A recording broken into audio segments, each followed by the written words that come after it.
It's working! It has been, I've had to move stuff onto a USB drive. I've had to restart my computer a few times, do a little bit of looking in the task manager, and I haven't had a ton of time, but we did it. I'm recording a video, and it's working. Alright, so, one is out. All Will Be One is out, and I have not made a video for it yet.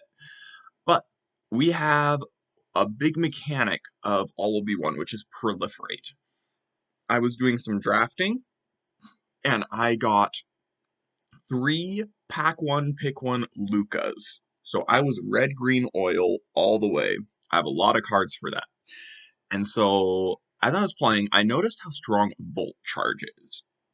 This card looks like it's a pricey lightning bolt or whatever, but it is so much better than that. And so I was trying to make a red-green oil deck and have Volt Charge as a 4 of in it. And then I realized, even though there's only 2 cards in red that can proliferate, it's actually viable to make a mono-red Proliferate aggro deck. So Proliferate, put a counter on anything that has a counter on it, and Cacophony Scamp, when it hits our opponent, we can sacrifice it, deal 1 extra damage to our opponent, and proliferate. Bolt Charge, 3 damage to any target, sometimes our opponent, sometimes a blocker, proliferate. And why Proliferate is so good in our deck is we have Iron Apprentice, which has a 1/1 counter on it.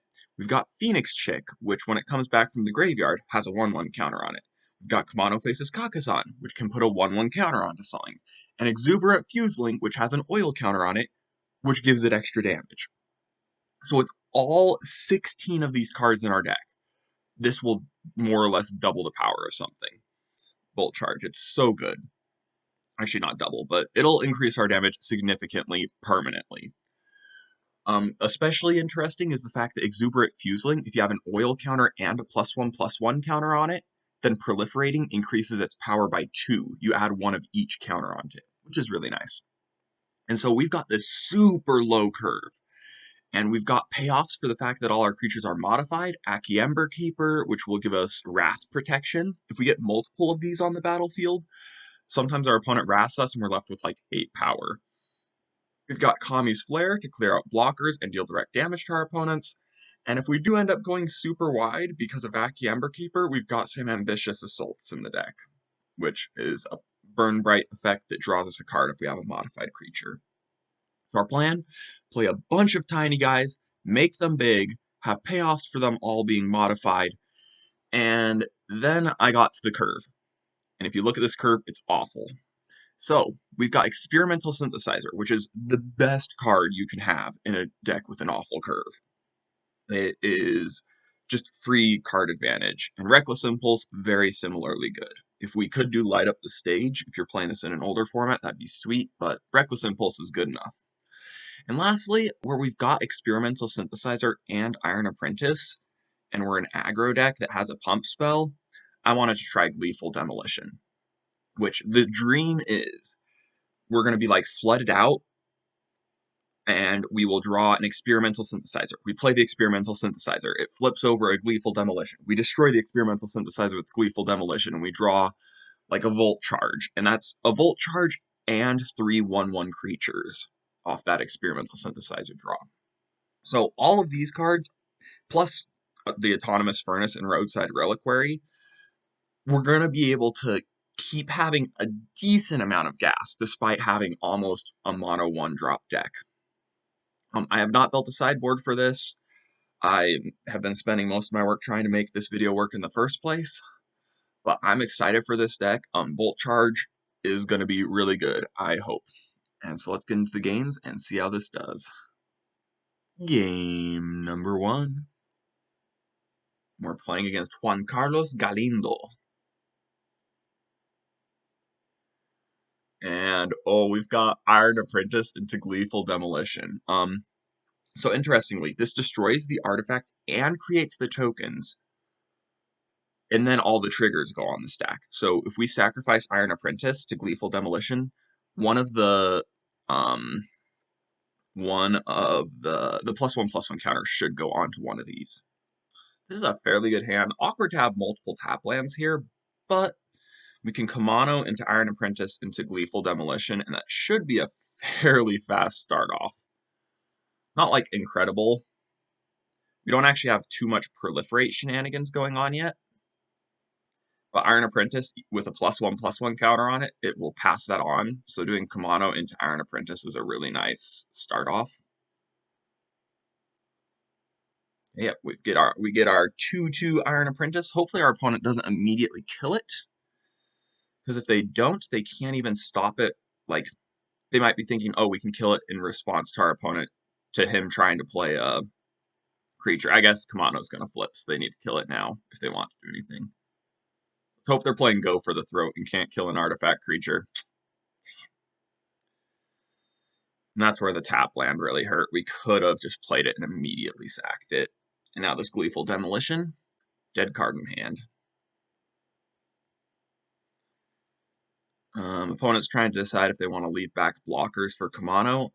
I don't think they should, because they'd be sacrificing 2 Evolved Sleepers. That's a sick draw. Okay, they've got Cut Down in their deck. So what I'm thinking we want to do here is we want to Iron Apprentice and immediately Gleeful Demolition it.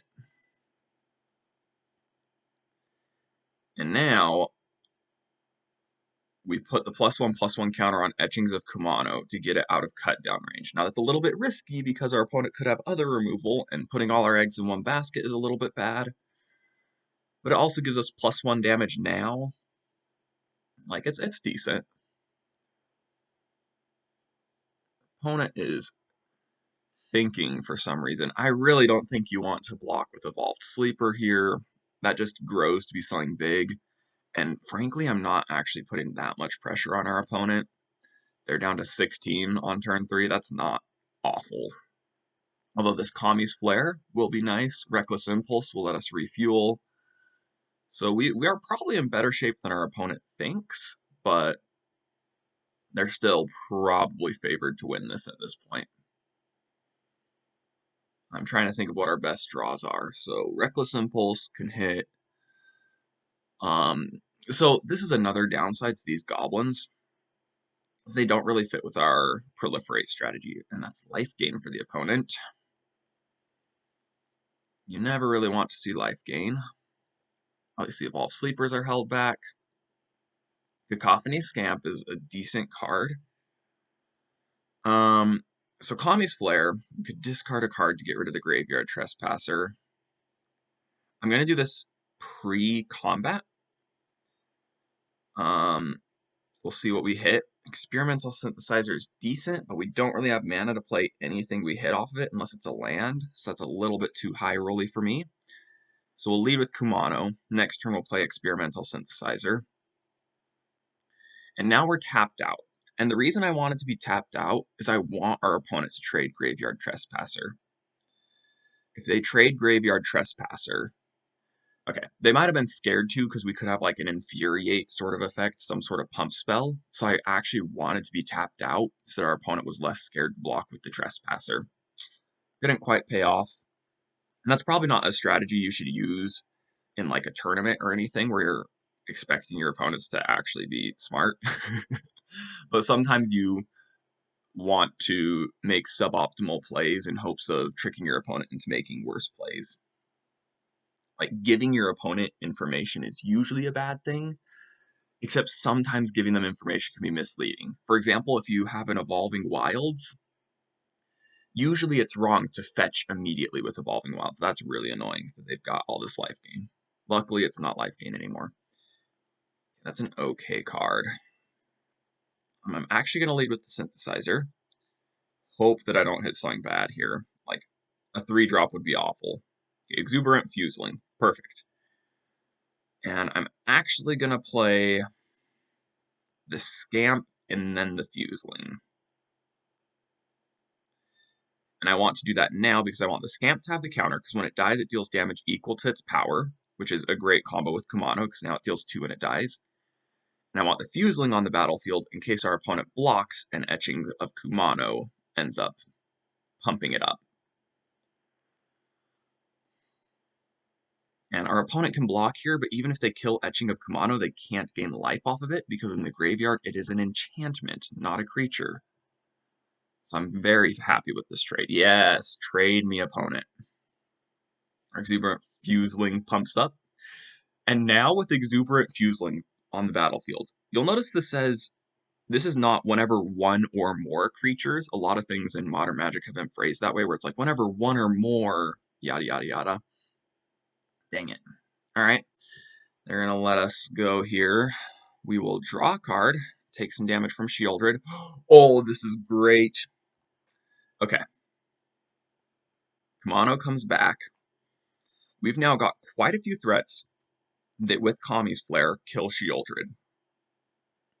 But I think I'm going to Gleeful Demolition our Experimental Synthesizer first and see what we hit here. It could affect our decision a little bit.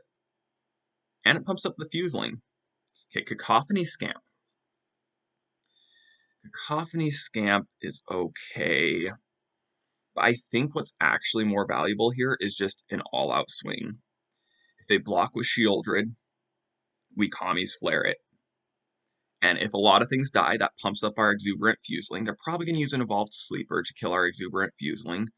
The hope is that they block with Shieldred. This is kind of the risk we have to take. Shieldred is too much life gain for us to really handle that well. That's not how we wanted them to block with Shieldred. Definitely not how we wanted them to block with Shieldred.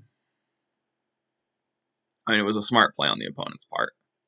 Okay, they're going to Evolve Sleeper to stop the Exuberant Fuseling. They're not. Okay, we lose 2 creatures to get in a little bit of damage. We Kami's Flare anything. I think we need to save Kami's Flare for the future. So our opponent's going to gain a little bit of life. They still have nothing to exile from our graveyard.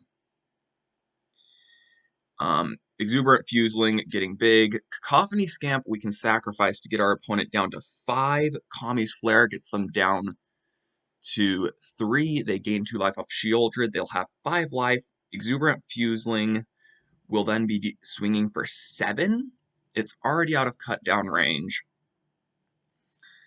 I think we still will have lethal next turn if we just don't sacrifice now, and I like going wide. I think going wide is very valuable here, which might actually be an argument for Ember Keeper, but at this point, if our opponent can remove Exuberant Fuseling, they win. That's kind of the short and simple of it. No creatures in the graveyard. The opponent still can't gain life off of these Graveyard Trespassers. Because we have a bunch of creatures, but they've been killing our enchantments and our tokens. Nothing that gains them life. And we'll see what the opponent has. Do they swing in? If they swing in at all, I think they're for sure dead. Exuberant Fuseling is definitely going to get in some damage with the trap. Oh, that seals the deal 100%. Opponent is 1,000,000% dead. Alright, opponent. And that is why we have this in the deck. It works very well with both Aki Ember Keeper and Gleeful Demolition. Yeah, and we've got 8 different threats coming in, and Ambitious Assault will make them all much more powerful. Even if our opponent somehow, like, blocks correctly to not die to Ambitious Assault, they are still going to lose their entire board, pretty much. Especially with these Cacophony Scamps. The fact that we can pump... So, Ambitious Assault also works great with Cacophony Scamp. Like, let's say just this 2/2 hits them. I can Ambitious Assault beforehand, and it turns into a 4/4. And then when it hits, I can choose to sacrifice it to throw 4 more damage at the opponent's face. So, and when our opponent blocks it like this, it's still going to deal 4 damage to their face. This one's going to deal 3 damage to their face. There's no chance they survive this. Between Exuberant Fuseling and extra damage on the sacrificed Cacophony Scamps and the 3 guys getting in here, we've got extreme lethal. Oh, we lose 2 life. I forgot about that. If we had of If things had have gone even slightly differently and I was down to 2 life, I would have just forgotten and died. But we get game 1. Beat them through a lot of life gain, through hard to remove 3/3s, which are pretty difficult for us. You just saw we had 3 lands, but we just kept going super wide. Like, we kept using it efficiently, all these 1-drops and card draw. It's my favorite way to build a good curve without it actually looking like a good curve. It's just having card advantage and a bunch of cheap cards. On to game number 2. Game number 2. Playing against Darkis. I hope that's how you pronounce it. With a nice Urabrask avatar. Urabrask is a cool guy. Okay. Kamano into Emberkeeper. Iron Apprentice eventually. Autonomous Furnace if we keep flooding out. This looks pretty good. We're on the draw, which is a little bit awkward. But a turn 1 Kamano into Aki Emberkeeper is a real nice start. Second Kamano is actually not fantastic.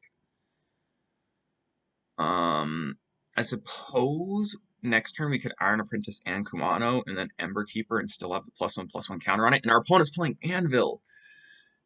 If you want a budget deck that is absolutely broken in Historic, in Explorer, in Standard, in Alchemy, build it around Anvil.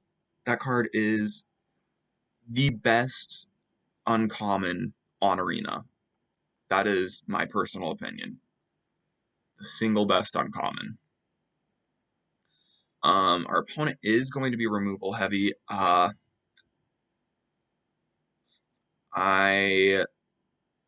I Aki Emberkeeper this turn, next turn I play 2 Kumanos, an Iron Apprentice, and then whatever I draw after that can be a pumped up by the Kumanos. Yeah, this lines up well.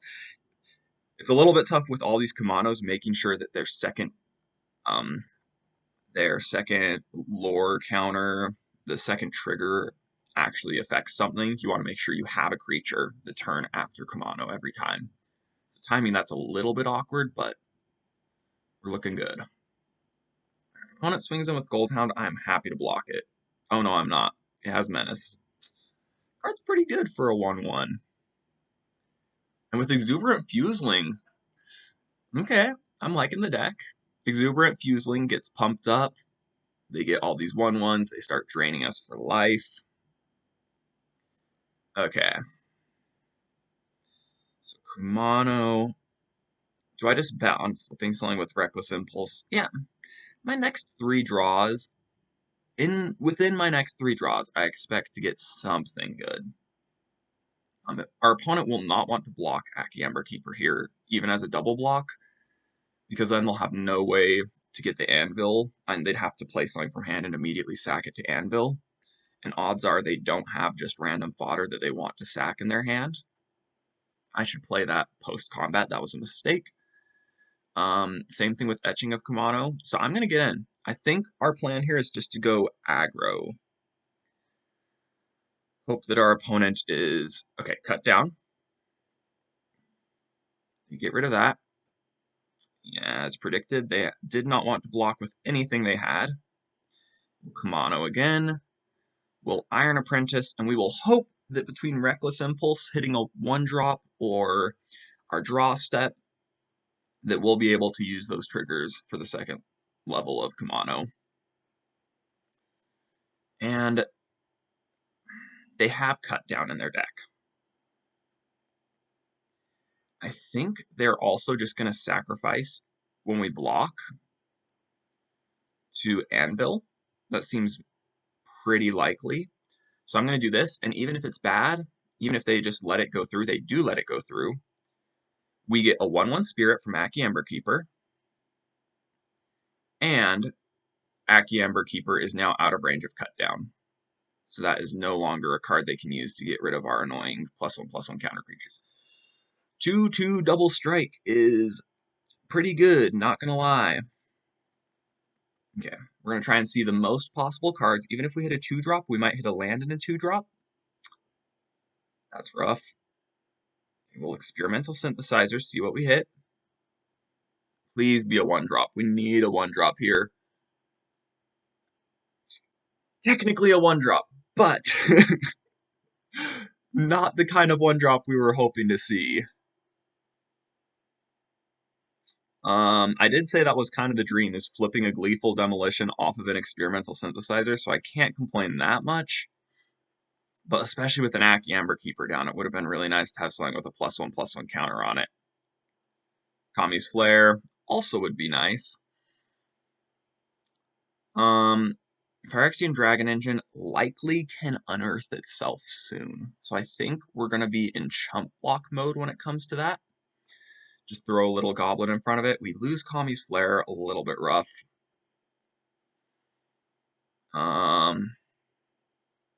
That's okay. I mean, like, sure, we lost some cards, but they were cards that we got sort of for free, so it's not, like, too big of a loss. Goldhound is no longer really a great attacker for the opponent. Yes, they don't want to attack. Okay, Reckless Impulse first.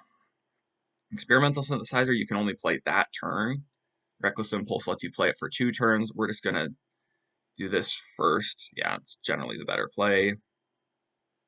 Mountain and Volt Charge. Okay, Volt Charge is nice. Does require a mountain,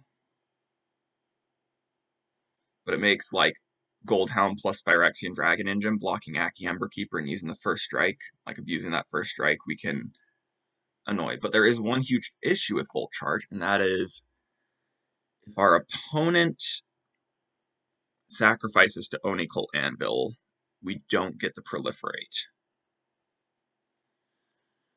So we'll have to keep a couple things in mind as we do this. But I think we just kill the Exuberant Fuseling. This is tough. We can play this until next turn. I think I'm actually just going to dump the Experimental Synthesizer. I shouldn't have played the land, because there's a chance I want to play the Autonomous Furnace. I just changed my mind partway through the turn. Okay, we get a land out of the way. And we have no favorable attacks, because they've got 3 points of damage of first strike. Did opponent even use... Okay, they're going to use Onical Anvil now, and now Phyrexian Dragon Engine can be unearthed to refuel their hand. Which is not something we want to see, but it is a fact of life at the moment. We really want them to tap their Onical Anvil so we get guaranteed trigger off of Volt Charge. That is the hope. They're swinging in with the Dragon Engine. Sweet. Yeah, no blocks. I think we are the aggro deck right now. So them doing this, I feel like might actually be a mistake. The Dragon Engine's pretty powerful on defense, unless they're sacrificing it now. Oh, Gleeful Demolition. Okay, yeah, I'm going to do this because there's a chance that we hit something that like an Iron Apprentice. And if we hit an Iron Apprentice, we want to do that before we Volt Charge. Or we just hit a Mountain, which actually I'm not going to play. I want to get this down. And then I think we just Volt Charge the Exuberant Fuseling. They cannot sacrifice it to Onical Anvil. It's a little bit of an annoying blocker. We get to pump up our Amber Keeper. And Gleeful Demolition, as a 2 of in the deck, we have once again drawn twice, and it has looked real good. That's a lot of little... Yeah, it's a lot of little goblins.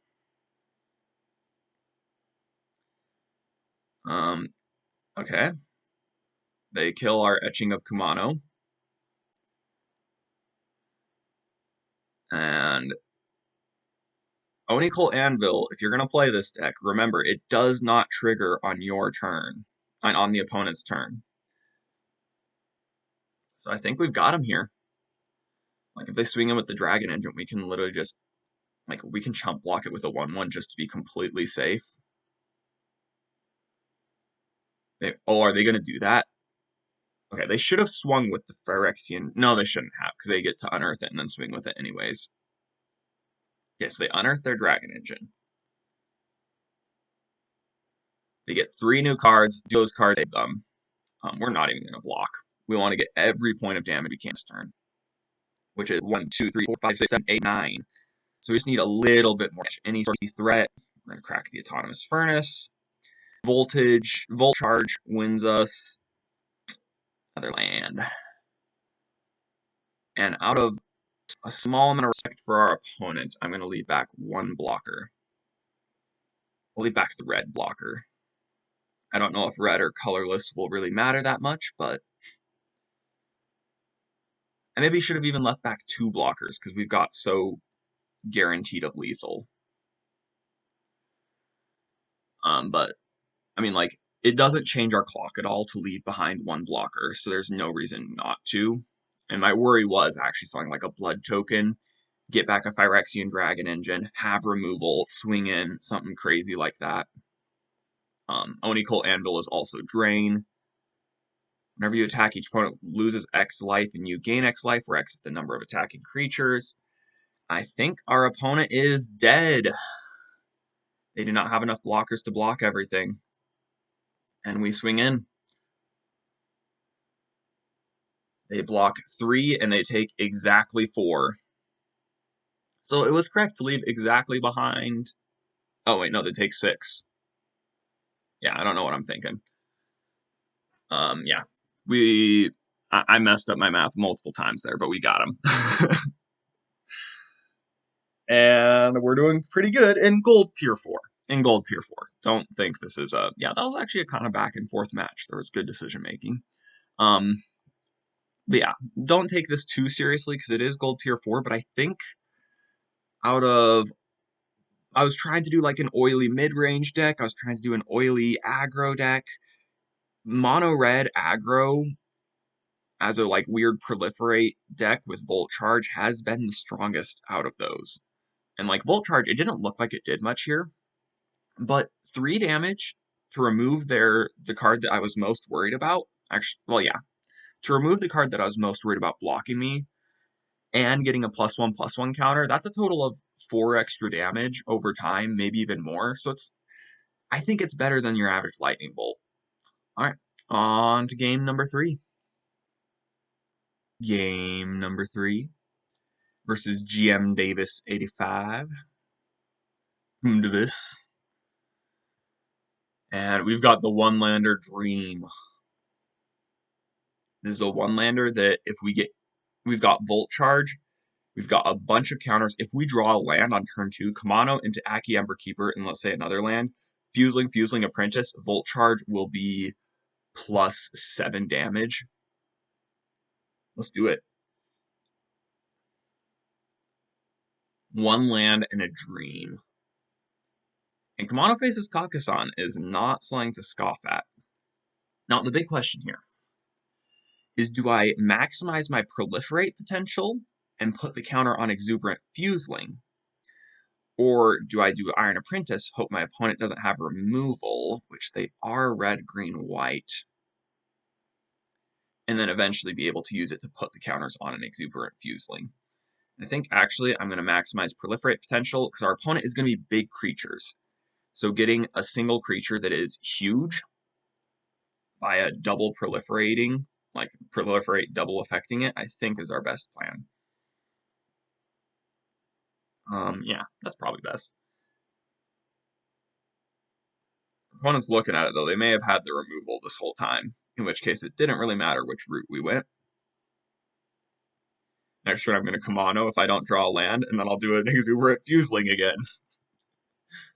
But considering that our opponent's playing 3 color at a minimum, they are probably a more tier standard deck that's running like 3 or 4 colors or whatever, and is just a ridiculous pile of mid-range greed. Okay, Ossification. Oh, what?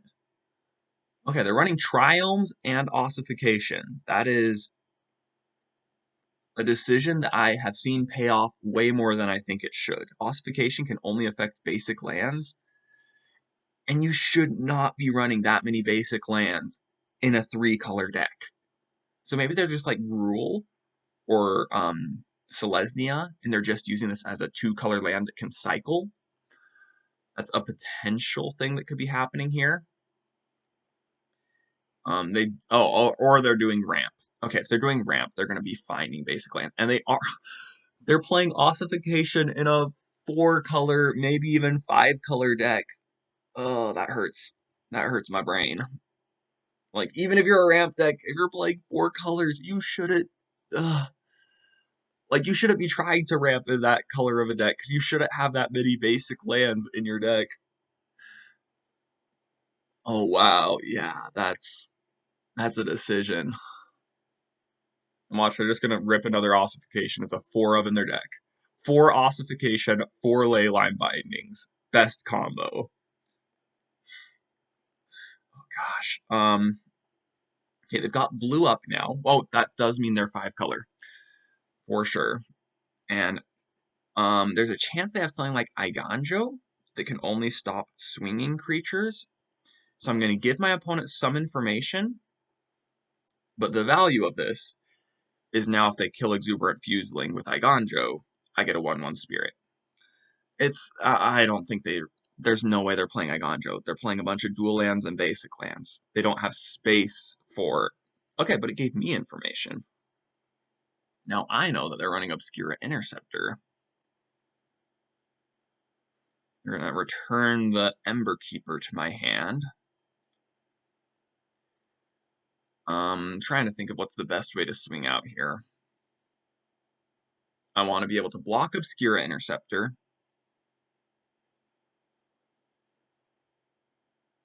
But are they going to even swing with Obscura Interceptor if I can stop it? When it's only a 3/1? Yeah, I'm going to do this. Swing out with 2 Etchings. Alright, they choose to block one. That pumps up our Exuberant Fuseling. Okay.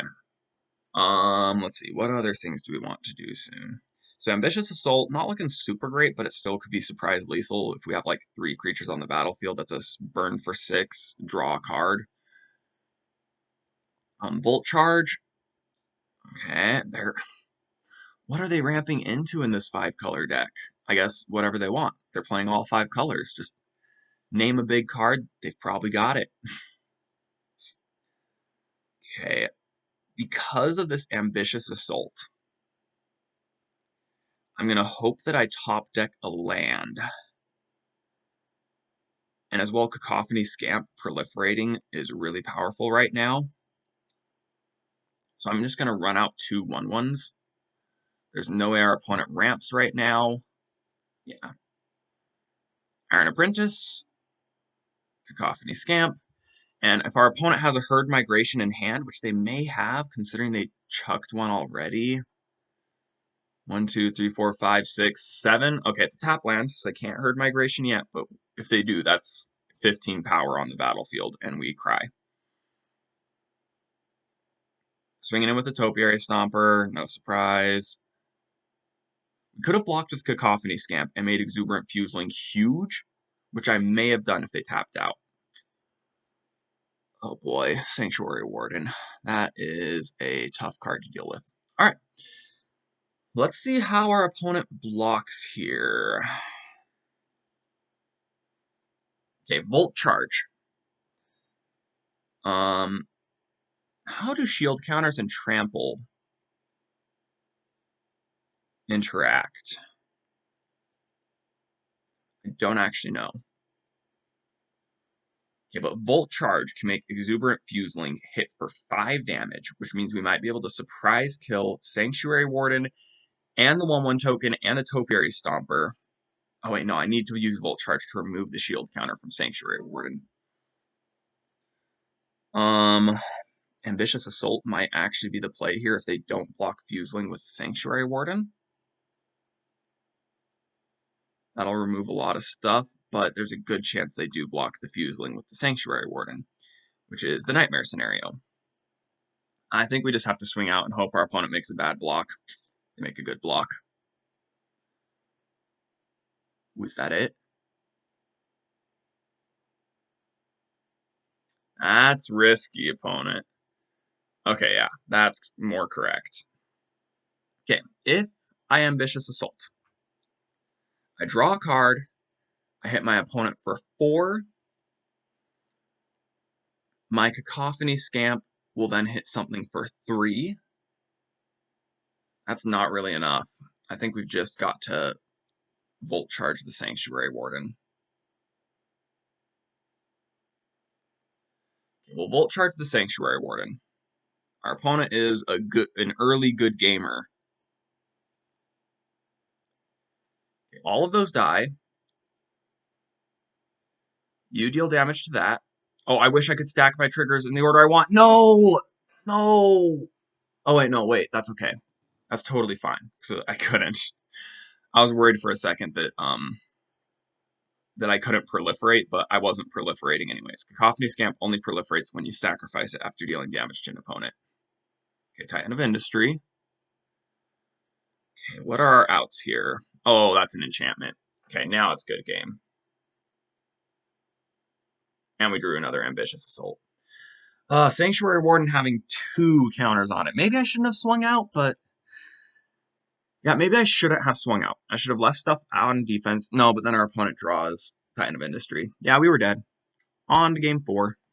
Game number 4. Playing Death by Counterspell.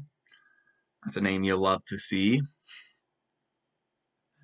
And we've got a lot of lands in this one. Kumano into Iron Apprentice is always a nice little combo, although we'd love to Reckless Impulse on turn 2. But we'll see what we draw. That last game was a little awkward, just being on the draw, not drawing a land for a little bit. And I knew that was a risk with that hand, but if we could have gotten the Aki Ember Keepers down just a little bit earlier, then after we swung out, we could have had a lot more creatures. It's like we could use Volt Charge, get rid of their Sanctuary Warden. We would have gone very wide with the Spirits, and then I think Ambitious Assault could have won even through the Titan of Industry, maybe. I'm not certain. Drawing a land earlier would just change so many things. Butterfly effect, that I have no idea what would happen. This is sick. So we get to Iron Apprentice, and immediately sacrifice it to Gleeful Demolition.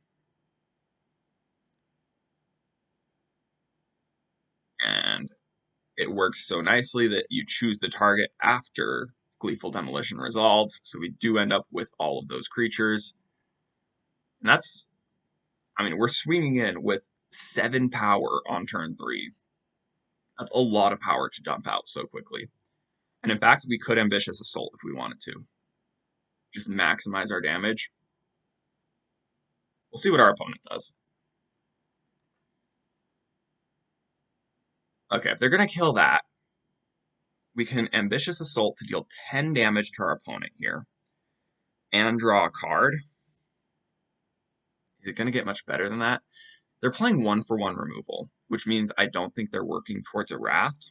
Which means I think I'm fine letting that die and using Ambitious Assault when our board's even bigger. We'll Reckless Impulse. Boop, boop. And we'll Kumano faces Kakasan. Alright, now opponent's extra incentivized not to Wrath very soon. And they're playing green-black with Corruption. So they may be playing some big death-touchy, like the Necrogen Priest, whatever, is like a 1-5 or a 2-5, I think. That could be annoying to deal with. Very annoying, because even with Ambitious Assault, Etchings of Kumano cannot kill that. Bolt Charge is a decent draw. Now Cacophony Scamp. Opponent has some sort of instant speed thing they want to do. What are you looking at, opponent? Okay.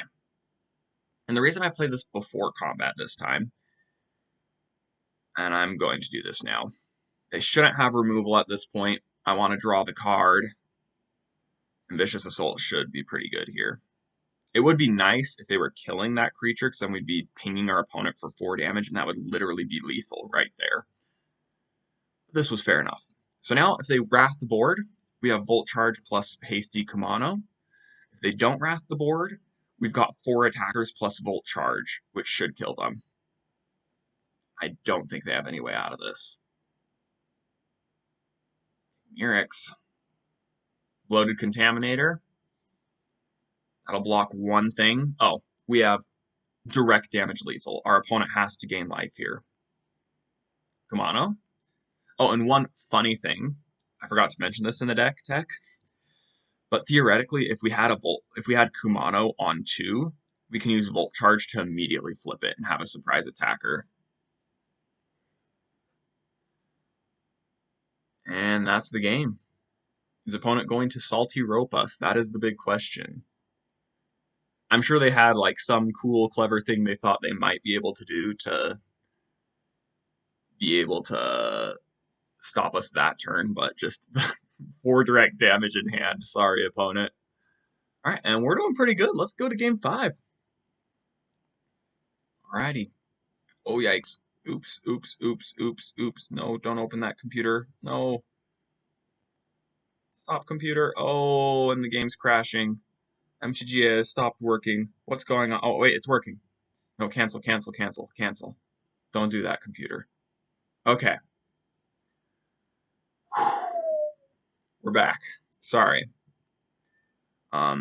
My computer is still in a tenuous situation, even if I'm physically able to record now. And we've got Kumano into Aki Emberkeeper. That is one of my favorite start-offs.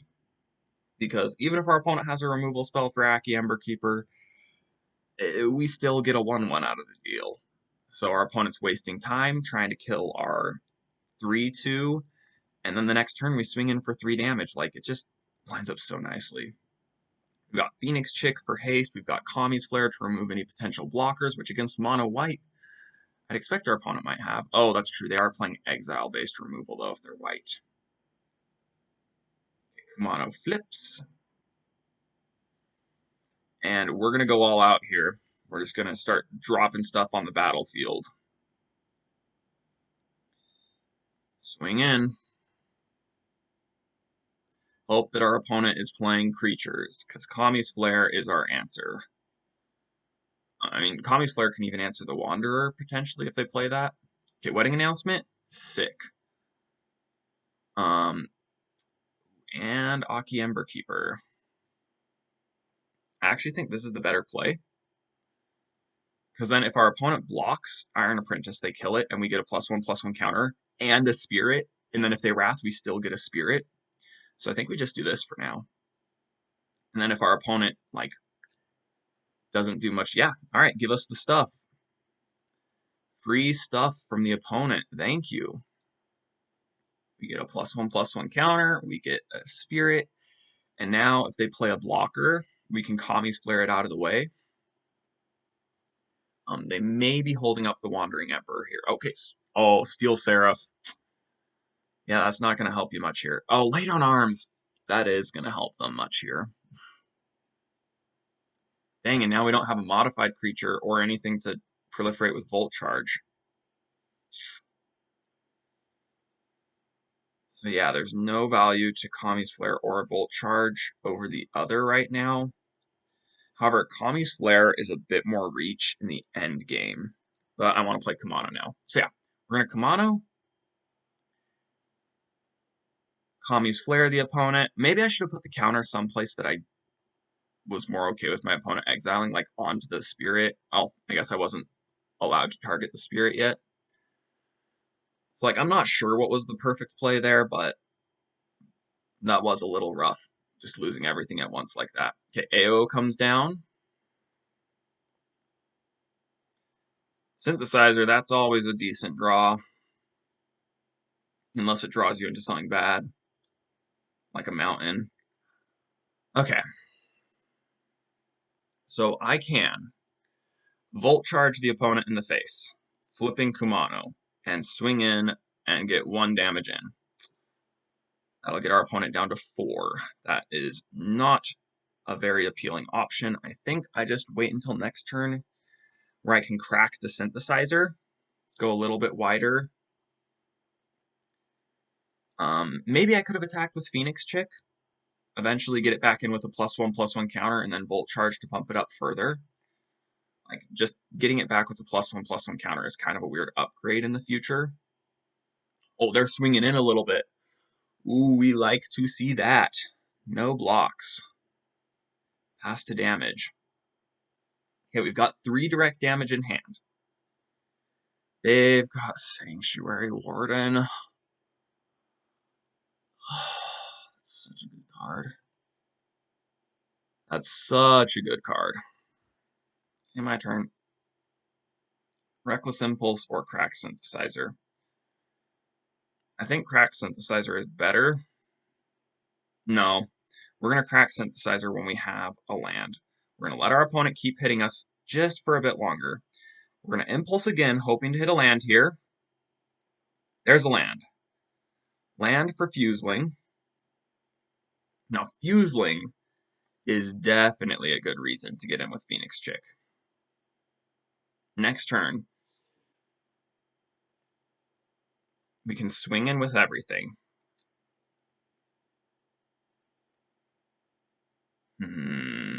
Yeah, we're going to swing in with Phoenix Chick. No, because we want to save Phoenix Chick for when we can get the other Exuberant Fuseling down. Yeah, we need to win in a couple more turns. Not this turn, but Volt Charge is going to get us there. I actually think we might win this.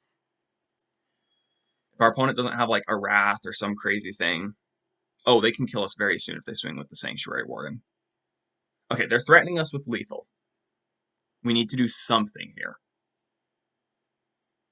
Phoenix Chick. Phoenix Chick, Fuseling, Volt Charge. I mean,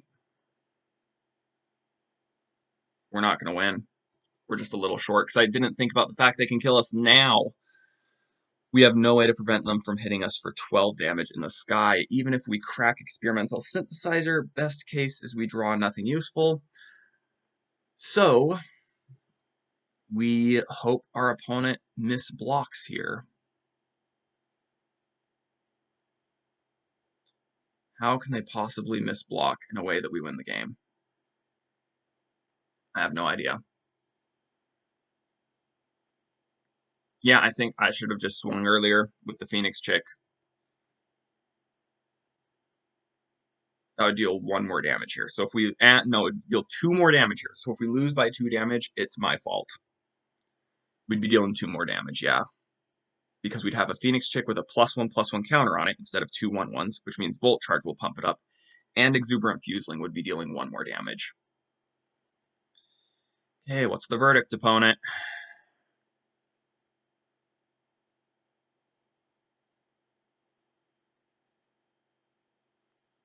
Good block, good block. Good block. Good block. Did we lose by 2 damage? I'm not sure.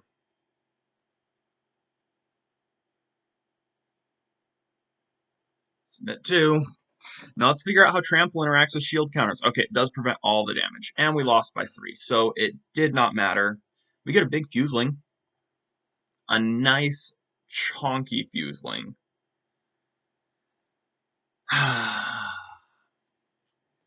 And we end with a 3-2. And Sanctuary Warden wrecked us both times. Oh, that card is so strong. Yep, they win. Like, and Wedding Announcement giving them just enough damage in the sky. Just a lot of things lined up badly there. And also Kami's Flare not triggering damage. Like, just, Exile-based removal. Alright, so I think that may actually be a point. We did not see Aki Emberkeeper do much this whole 5 games. So that might be something to consider. But let's talk about that in the deck wrap-up. So finally a 3-2 record, but I'm not sure that accurately reflects how this deck works. So we ran into Exile-based removal against Aki Emberkeeper, so that was a little bit bad. We just had I feel like we never drew Phoenix Chick except for in that last game when our opponent actually had flying blockers. Ambitious Assault was great. My overall thoughts of the deck list. I'm not sure we actually have enough +1/+1 counter creatures. If I could replace Aki Emberkeeper, for example, with a 1/1 that comes into, like, with 4 more copies of Iron Apprentice, then that would be incredible for this deck. We used to have Star Pupil. If we still had that from Strixhaven, we could do like some weird Boros thing and throw in Baird, which would be a far better modified payoff than like Kami's Flare or Ambitious Assault. But just kind of the problem with these token creators is they don't actually work with our Proliferate plan, but they do work with Phoenix Chick, which works with the Proliferate plan. I actually feel like Phoenix Chick might be like the central card of this deck. It's kind of the card that holds everything together. We've got these token spam things, we've got these Proliferate things, they all work with Phoenix Chick. And Phoenix Chick is just an aggressive creature, which is the theme of our deck. So generally, thoughts on what performed well and what didn't. Experimental Synthesizer, I think, was generally good. Oftentimes, it's just a cycling card for 1 mana, but when we do have Gleeful Demolition, it's an incredible card. We got to see that happen multiple times. With how much card draw we've got in this deck, it's actually pretty common that we ended up with Experimental Synthesizer and Gleeful Demolition. So I love those. Gleeful Demolition and Experimental Synthesizer might fit in a different deck as well. I'm not sure where that is, but this is a card to keep an eye on. It's incredibly good, and if you're playing in an Artisan tournament at all, definitely keep an eye on this card because it kills Anvil, and Anvil is a menace in Artisan. So, just in general, great card. Kamano faces Kakasan, fantastic in your average aggro deck, even better because it synergizes with our aggro deck. Iron Apprentice surprised me. I think Iron Apprentice is better in this deck than I've ever seen it. Once again, with Gleeful Demolition, it's great. Like that turn where we did that game where we did Kumano into Iron Apprentice, sacrifice it to Gleeful Demolition. That was 7 power we were swinging in for on turn 3. That's such a good start off. Number of tap lands, I think, was correct. We had 1 game that was awkward because of tap lands. Nothing really else. There were probably more games where I wish we could have drawn with tap lands. So when you have some games on either side, you know you're at about the right balance point. Exuberant Fuseling, we didn't get to see go off that much, but it was fairly good. It was our hope of winning in some of those games that we lost. So I definitely would keep it in the deck. Yeah, I love the whole deck. I think it's very well tuned.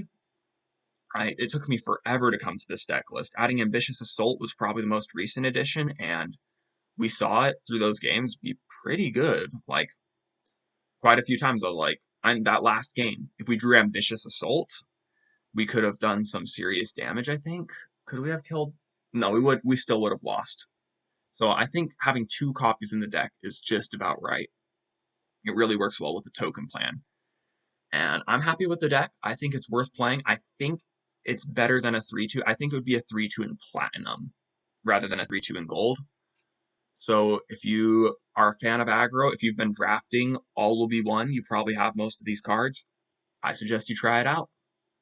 And I'm glad that I've got things working again. I may put out another video very soon. I may do a double video this week to make up for the fact that I was struggling with my computer and couldn't get one out last week. So thank you so much for watching, and I hope you keep enjoying Budget Magic.